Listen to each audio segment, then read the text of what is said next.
தமிழ் சினிமால முதல் நாளில் உலகளவில் அதிக வசூல் செய்த டாப் 10 தமிழ் திரைப்படங்கள் என்னன்னு இந்த வீடியோல பார்க்கலாம். வீடியோக்குள்ள போறதுக்கு முன்னாடி ஒரு லைக் பண்ணிட்டு மறக்காம நம்ம தமிழ் ஃபேக்ட்ஸ் சேனலை சப்ஸ்கிரைப் பண்ணிக்கோங்க. 10வது இடத்துல இருக்க திரைப்படம் ஏஆர் முருகதாஸ் டைரக்ஷன்ல விஜய் கீர்த்தி சுரேஷ் நடித்து 2018ஆம் ஆண்டு வெளியான சர்க்கார். இந்த திரைப்படம் முதல் நாளில் 65 கோடிகளை உலகளவில் வசூல் செய்துள்ளது.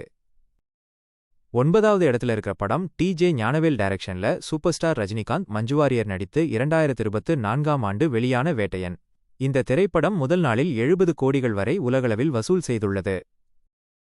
8வது இடத்துல இருக்கிற திரைப்படம் நெல்சன் டைரக்ஷன்ல விஜய் பூஜா ஹெக்டே நடித்து 2022ஆம் ஆண்டு வெளியான பீஸ்ட். இந்த திரைப்படம் முதல் நாளில் 85 கோடிகள் வரை உலகளவில் வசூல் செய்துள்ளது.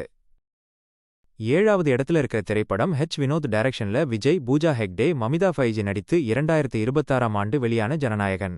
இந்த திரைப்படம் முதல் நாளில் 86 கோடிகளுக்கு மேல உலகளவில் வசூல் செய்துள்ளது. 6வது இடத்துல இருக்கிற திரைப்படம் ரஞ்சித் டைரக்ஷன்ல சூப்பர் ஸ்டார் ரஜினிகாந்த் ராதிகா ஆப்டே நடித்து 2016ஆம் ஆண்டு வெளியான கபாலி.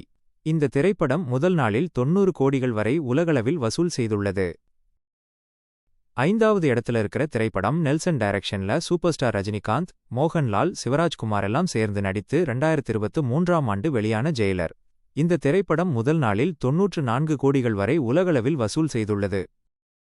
4வது இடத்துல இருக்க திரைப்படம் ஷங்கர் டைரக்ஷன்ல ரஜினிகாந்த், அக்ஷய்குமார், எமி ஜாக்சன் நடித்து 2018ஆம் ஆண்டு வெளியான 2.0. இந்த திரைப்படம் முதல் நாளில் 95 கோடிகளுக்கு மேல உலகளவில் வசூல் செய்துள்ளது. 3வது இடத்துல இருக்க திரைப்படம் வெங்கட் பிரபு டைரக்ஷன்ல விஜய், பிரசாந்த், பிரபுதேவா நடித்து 2025ஆம் ஆண்டு வெளியான கிரேட்டஸ்ட் ஆஃப் ஆல் டைம். இந்த திரைப்படம் முதல் நாளில் 100 கோடிகளுக்கு மேல உலகளவில் வசூல் செய்துள்ளது. 2வது இடத்துல இருக்க திரைப்படம் லோகேஷ் கனகராஜ் டைரக்ஷன்ல தளபதி விஜய், த்ரிஷா நடித்து 2023ஆம் ஆண்டு வெளியான லியோ. இந்த திரைப்படம் முதல் நாளில் 148 கோடிகளுக்கு மேல உலகளவில் வசூல் செய்துள்ளது. முதல் இடத்துல இருக்க திரைப்படம் லோகேஷ் கனகராஜ் டைரக்ஷன்ல சூப்பர் ஸ்டார் ரஜினிகாந்த், சத்யராஜ், ஸ்ருதிஹாசன் நடித்து 2025ஆம் ஆண்டு வெளியான கூலி திரைப்படம். இந்த படம் முதல் நாளில் 152 கோடிகள் வரை உலகளவில் வசூல் செய்துள்ளது. சரி ஃப்ரெண்ட்ஸ், இந்த மாதிரி சுவாரஸ்யமான சினிமா சம்பந்தமான தகவல்களை மேலும் தெரிஞ்சிக்க நம்ம தமிழ் ஃபேக்ட்ஸ் சேனலை சப்ஸ்கிரைப் பண்ணி மறக்காம பெல் பட்டனையும் தட்டி விட்டுருங்க.